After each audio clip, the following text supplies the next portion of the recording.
வாழுவேன், நான் வாழுவேன். எந்த சூழ்நிலைகள் வந்தாலும், தொடர் தோல்விகள் நேர்ந்தாலும், நீர் இருக்கையிலே எனக்கு குறைவு இல்லை.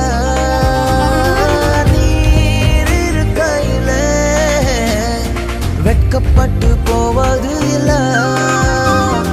நீர் இருக்கையிலே எனக்கு குறைவு இல்லை. நீர் இருக்கையிலே வெட்கப்பட்டு போவது இல்லை.